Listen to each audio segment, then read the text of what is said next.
les femmes doivent être aussi capables d'accepter que l'homme peut être vulnérable tout en sachant que c'est un mec. Oui!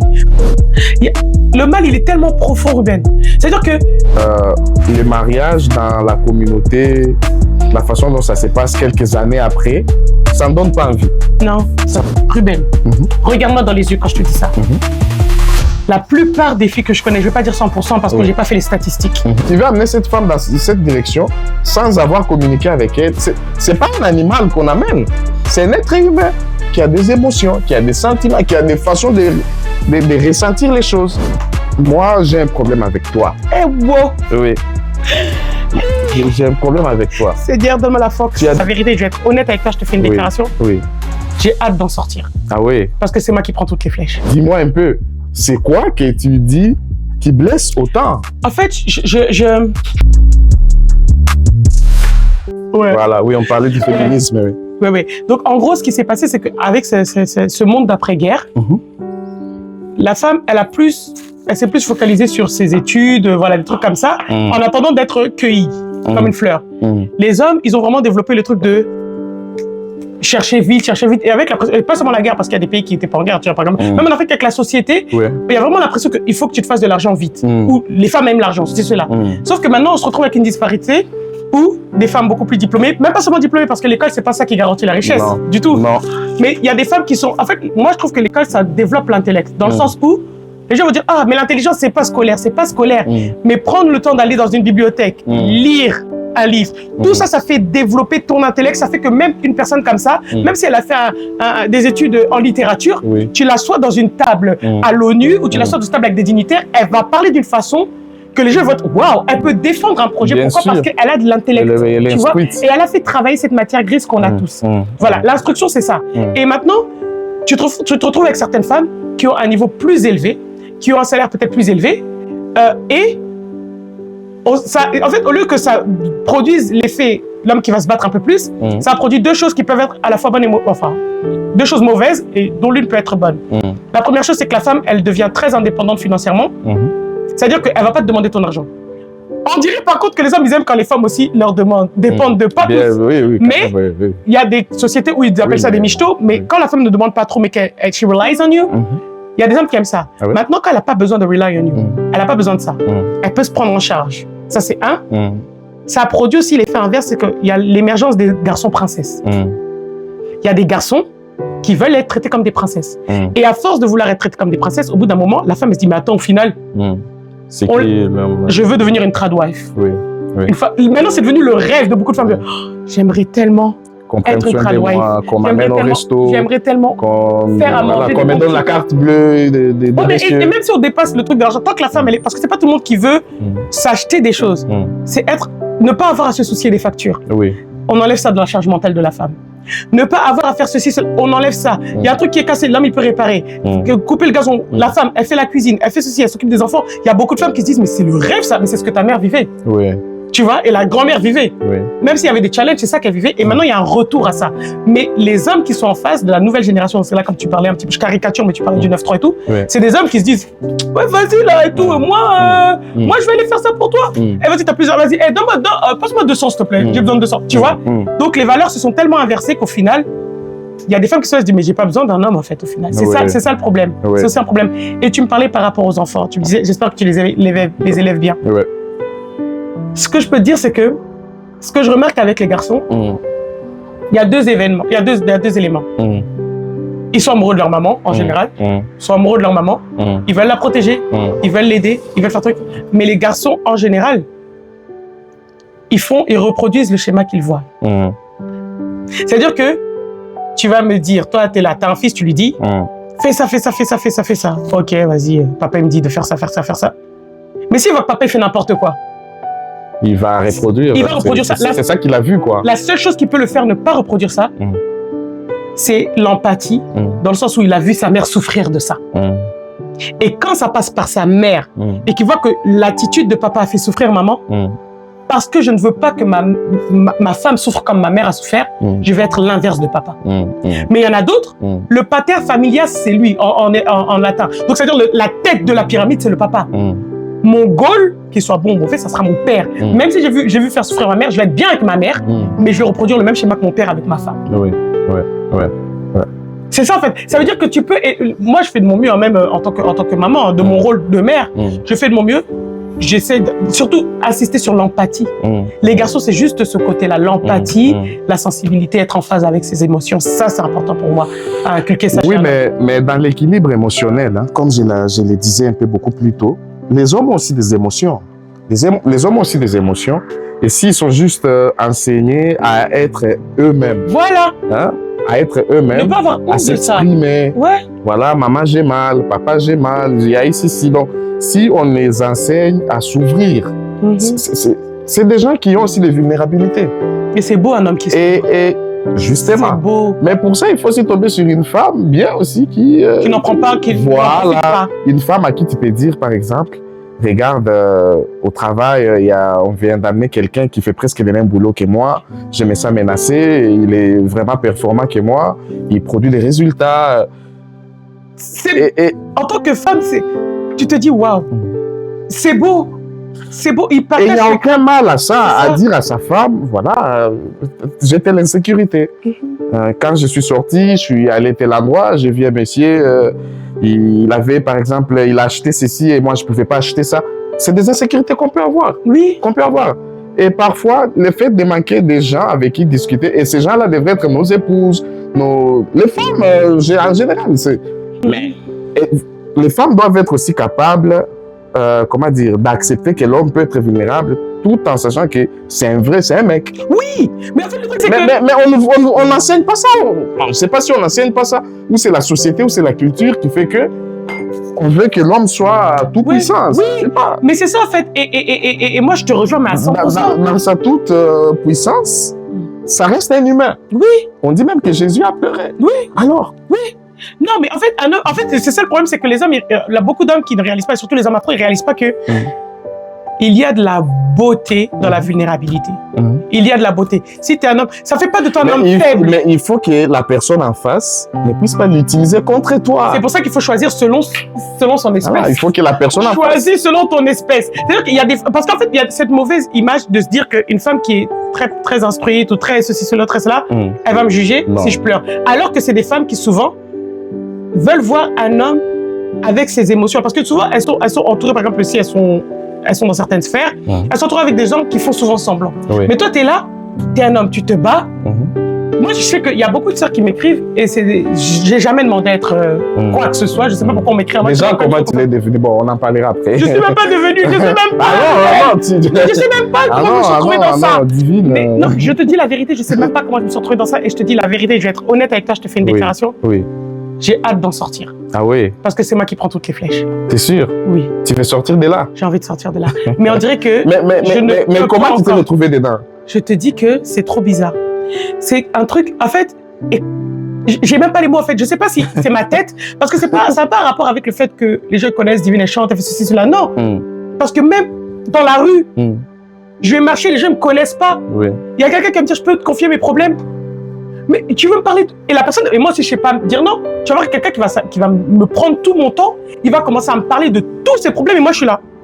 Mais en même temps... Moi, il y a d'autres gens, je sais pas s'il y a quelque chose sur ma tête qui dit conseillère, alors que moi-même je passe par mes vraies galères, mais j'ai toujours eu ça, même depuis que je suis petite. Et du coup, en fait, à force de toujours recevoir, au bout d'un moment, j'ai dit écoute, et les histoires elles sont tellement similaires, et là que j'ai vu un pattern. J'ai vu donc, on va faire le coin des sœurs. Et quand je dis on va faire le coin des sœurs, c'est pas un truc où je suis là pour taper sur les hommes, parce que je dis les quatre vérités, je dis par exemple, si tu remarques, les trucs que je sors, ça aide aussi les hommes.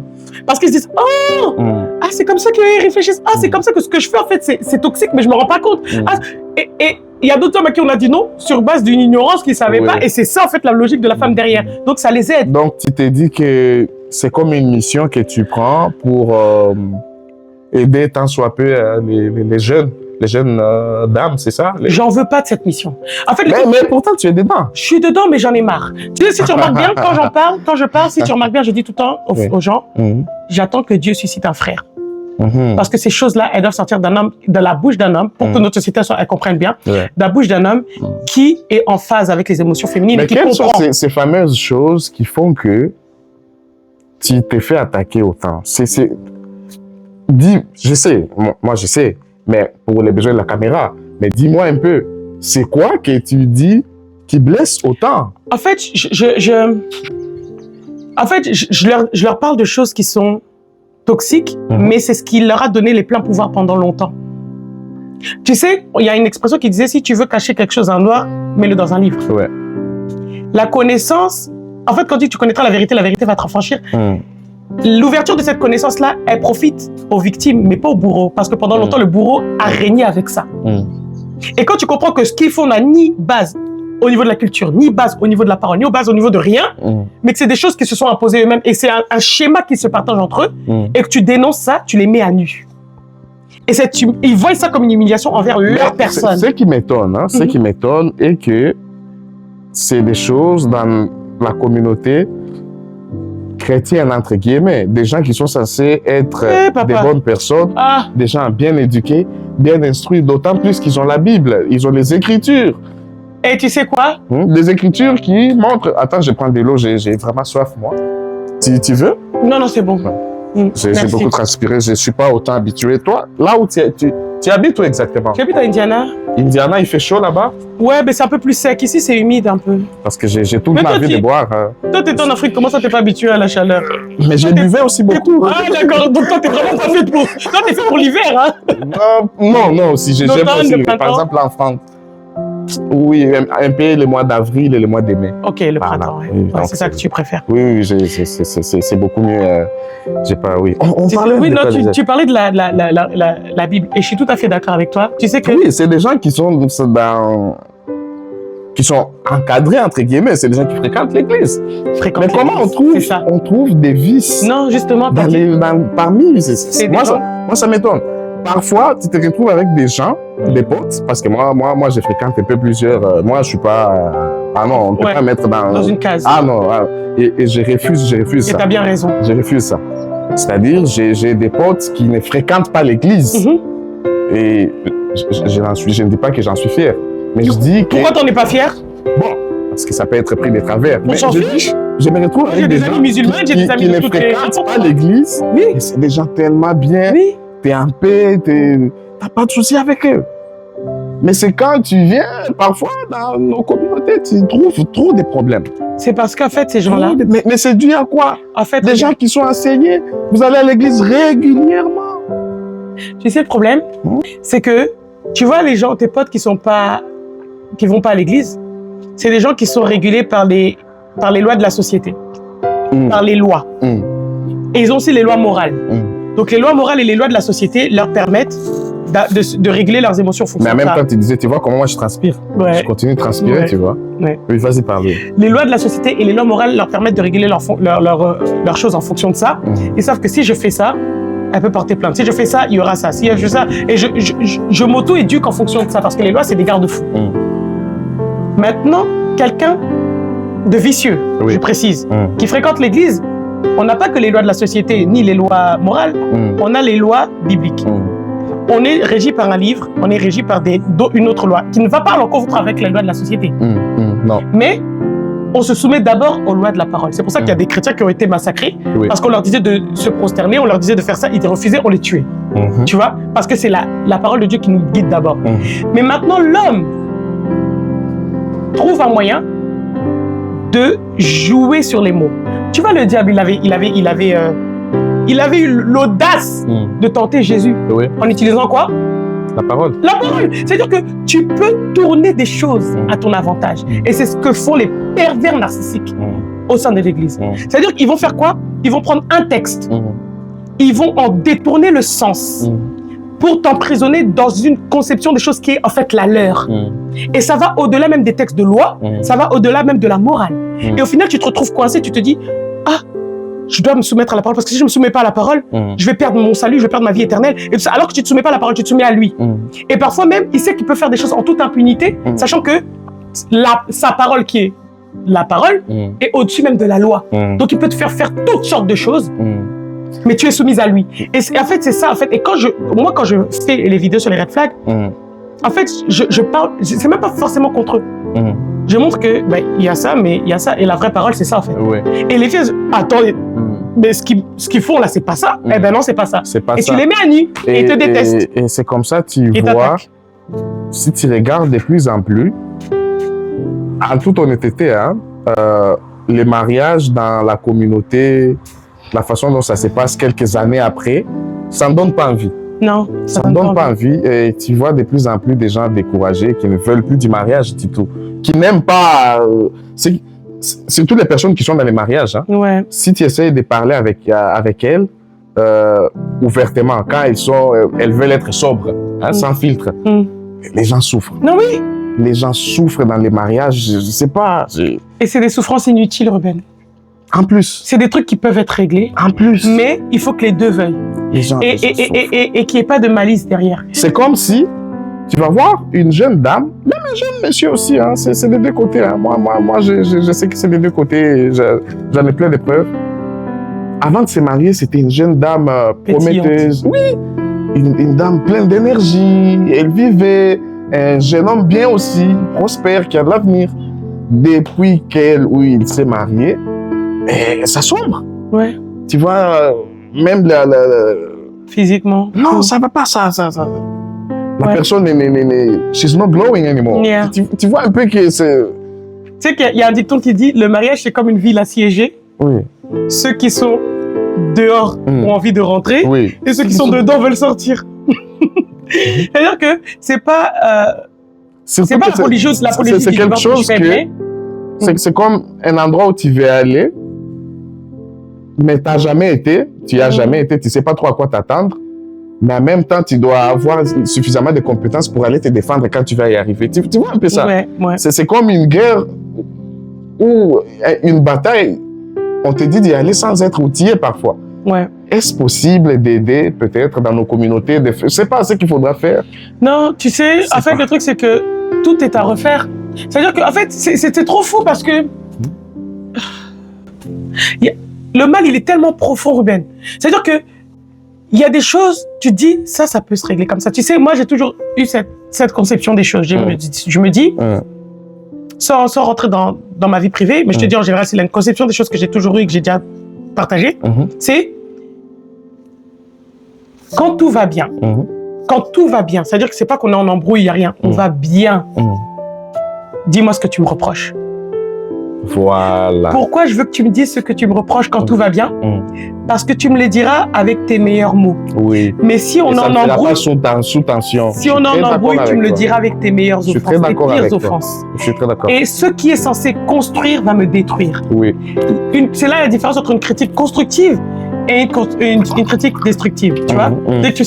Destructrice. Destructrice, oui. Yeah, thank you. Maintenant, c'est ça. Et moi, c'est ça que j'encourage à dialogue. Mais maintenant, quelqu'un qui n'a pas été élevé dans le dialogue, qui a toujours été élevé dans les confrontations. Oui, dans un foyer autoritaire où on ne discute pas. Voilà. Oui, et maintenant, tu vas voir cette personne-là, on est en train de rigoler, vous rigolez, vous êtes là, vous dites, non mais chérie, dis-moi, en fait, si tu devais améliorer quelque chose chez moi, que ce soit dans mon comportement, que ce soit dans ma manière de vivre avec toi, que ce soit dans mon intimité, tout ce qu'il y a, dis-moi ce que tu aimerais que je change. La réaction d'une telle personne, ce sera, elle veut une embrouille. On est bien là, pourquoi elle cherche les embrouilles? Alors que l'autre personne qui a été élevée dans la communication, le dialogue, veut savoir, on se dit, ok. Parce que tu sais pas le niveau d'ouverture d'esprit que l'autre personne a. C'est là où, sans te couper, Divine, excuse-moi, je voulais ajouter un truc, c'est que dans les dialogues, tu vois, dans nos communautés, on nous enseigne que l'homme, c'est le chef. Je suis très d'accord. Il faut qu'il y ait une hiérarchie, tu l'as dit au début. Oui, bien sûr. Mais il ne faut pas aussi se dire que les femmes n'ont pas d'avis, les femmes n'ont pas de vision. C'est tellement faux. Et ça, beaucoup d'hommes se sont cassés la figure quand ils entrent dans les mariages, pensant que ils vont mener cette femme. C'est ça même qui crée aussi, une des raisons qui crée des frictions, c'est que tu veux amener cette femme dans cette direction sans avoir communiqué avec elle. C'est pas un animal qu'on amène, c'est un être humain qui a des émotions, qui a des sentiments, qui a des façons de ressentir les choses. Tu ne l'amènes pas comme du bétail. Exactement. Et ça crée... Tu vois, non, elle n'est pas soumise, elle n'est pas soumise. Et ça, Mais non, mais cher monsieur, comment tu fais pour regarde, étaler ta vision à cette femme, qu'elle puisse adhérer à ta vision? exactement. Il y a tout un processus avant d'amener une femme à adhérer dans ta vision. Vous discutez, vous échangez. Et elle te donne aussi, parce que tu veux l'inclure dans ta vision, elle doit, s'emboîter dans cette vision. Elle doit travailler dans cette vision. Exact. Merci d'avoir dit le mot travailler. Tu vois, donc Parce c'est... que le plus grand problème que moi je trouve, c'est que, en fait, la plupart des hommes dans notre communauté, dans leur esprit, quand Dieu dit que la femme sera ton aide, ils pensent que l'aide là, c'est celle qui va faire le foufou. Juste ça. Tu vas nettoyer la maison. Ça, c'est pas... Une femme qui fait à manger, qui nettoie la maison, elle n'est pas en train de t'aider. Elle est aussi en train de se créer son petit cocon d'amour. Hein. Elle te nourrit parce qu'elle doit aussi manger aussi. Elle doit aussi nourrir ses enfants. En fait, une femme qui s'occupe de son... Même un homme qui fait le ménage, c'est un homme propre en fait. C'est pas un homme qui est en train d'aider sa femme. Tu vois? L'aide là, ce n'est pas juste faire le ménage. Parce qu'en quoi elle t'aide en faisant ça? Parce que c'est des choses en célibataire, tu arrives à le faire. Tu arrives à te faire ta nourriture. Elle t'aide à bien te nourrir, oui, mais c'est pas que ça. Mais dis-nous dans ta vision des choses, l'aide, en fait, c'est quoi? L'aide, c'est que si tu as épousé la femme de ta destinée, elle t'aide en tout. C'est-à-dire que Dieu a placé des capacités en elle pour pouvoir t'aider à porter loin tes projets. Oui, ça veut dire que toi, tu as une idée, tu parles de ça avec ta femme, elle va te donner une phrase. Tu vas te dire, mais elle a cette idée où c'est ta femme, c'est ton aide. Dieu lui a partagé cette vision-là. Et elle peut t'aider à t'orienter, même derrière toi, à ce que tu mènes à bien ton projet. C'est pour ça qu'il y a beaucoup d'hommes, quand ils font du business avec leur femme, leur business, il va loin. Mais là, on va revenir encore à quelque chose que tu avais dit dès le début, la communication est importante. Oui. Parce que ce n'est que si vous communiquez que vous pouvez en fait, concorder. Ces genres d'hommes-là, ils ne voient pas l'avantage qu'ils ont d'avoir une aide à leur côté. C'est pour ça que je dis que toi, c'est un homme très ambitieux. Ils ont des insécurités. Oui, mais en fait, on dit que les hommes n'ont pas des émotions, mais voilà, les émotions sont là. Les émotions sont là, mais elles sont même pas bien gérées parce que le truc, malheureusement, ça va te détruire ta vie à toi. Toi, t'es un homme qui a une vision, tu veux avoir, je sais pas, avant tes 40 ans, être millionnaire et tout ça. Tu veux épouser une femme, par exemple, qui... Parce que tu veux pas de la confrontation, tu veux épouser une femme qui, une bénie, oui. Elle va pas forcément porter ta vision. Mais si tu épouses par exemple une femme qui a une certaine logique et tout, elle va t'aider à porter ta vision. Et si tu es un homme qui est bien dans ses bottes, tu vas pas te sentir complexé à chaque fois qu'elle va te parler. Non, mais pas du tout. Elle contribue à ton épanouissement. Elle contribue à ton épanouissement. Et ça, en fait, c'est un truc. Moi, l'aide de la femme, c'est tellement it's broad. C'est not just. C'est pas juste faire à manger. C'est elle t'aide, elle porte tout. Tu sais, une femme, c'est un multiplicateur, comme on le dit. L'homme, il vient avec une semence, elle te donne un enfant. Tout à fait. L'homme, tu viens avec les ingrédients, elle te fait un bon plat. Tu te ramènes les briques, la maison de house, elle en fait un home, un foyer. Elle multiplie. Mais donc, Divine, dis-moi, mais pourquoi... Bon, vas-y, finis. Oui, non, en gros, c'est ça. Et ce que je disais, c'est que, comme tu parlais de la communication, c'est dans le sens où on bâtit une ville en temps de paix. On bâtit pas une ville en temps de guerre. C'est quand il y a la paix. C'est le moment où il faut parler des conversations difficiles. Et normalement, vous devez être assez mature pour que pendant la paix, ça ne puisse pas causer la guerre. C'est-à-dire que vous avez une maturité. On va bien, chérie, tu vas bien? Oui. On est bien, on est posé, oui. Ok, j'aimerais revenir sur ça. Qu'est-ce que tu voulais dire ce jour-là? Tu vois? Ok, ce jour-là, ce que j'avais pas apprécié, c'était ça. Ok, je vais faire des efforts. Toi aussi, on va faire des efforts. Ça, c'est construire une ville en temps de paix. Mais pendant que vous êtes en guerre, tu dis, et d'ailleurs, toi, et toi d'ailleurs, là, ça va encore plus exploser, alors que ce sera les mêmes arguments, mais mal maquillés, mal habillés. Et ça va détruire. Tu vois? Et c'est pour ça que je dis que, c'est pour ça que je dis, il y a une fille qui était, ouais, et tout, je dis, écoute, tu l'appelles chérie, et dès qu'il y a des embrouilles, tu l'appelles par son prénom. C'est quand vous êtes en embrouille que le nom chérie, là, il est fort. Tu vois? Rappelle-lui que c'est ton chéri à ce moment-là, tu vois? Mais c'est comme ça. C'est comme ça, j'ai vu certains couples que je connais, déjà très proches, j'ai un couple ami, et ils font une réunion chaque mois. C'est beau! Ouais, ils font... Oui, mais c'est beau! En fait, est-ce que tu as déjà vu... Ah ouais, je vais te dire un truc. Ils font une réunion chaque mois. Ils font, ça peut être en date ou même chez eux à la maison, juste, mais ça, c'est vraiment un moment où ils prennent toute une... Je suis sûr que tu parles de toi. Non. Parce que vous êtes comme ça, je sais pas. Non, c'est pas que j'étais fleur, mais il a un certain équilibre avec sa femme que j'aime beaucoup. Et je suis sûr qu'il parle de lui, mais il essaie d'être humble. Si, c'est lui, il parle de lui.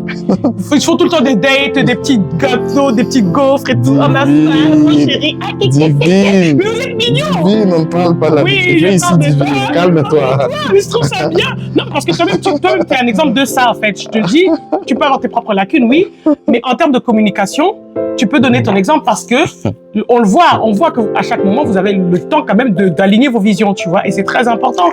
Et voilà, c'est pour ça que je te dis ça. Je l'embête, mais il y a de la vérité dans ce que je dis. Il y a de la vérité dans ce que je dis. C'est un couple que je connais, alors ils discutent. Voilà, il y a ça, telle chose a été faite ici, ça ne devait pas être ça et tout, voilà. En temps de paix, c'est là que je me rends compte de ce que tu dis, effectivement. C'est en temps de paix. Effectivement. Parce que, en fait, le truc, il va se construire que quand il y a la paix. Et là, j'insiste encore, Divine, toi, il ne faut pas que ça crée la guerre. moi, j'ai un problème avec toi. Eh, wow! Oui. J'ai un problème avec toi. Seigneur, donne-moi la force. Tu as des bonnes choses que tu dis et à dire qu'il faut dire, mais essaye de trouver pourquoi ça crée autant... je sais pas.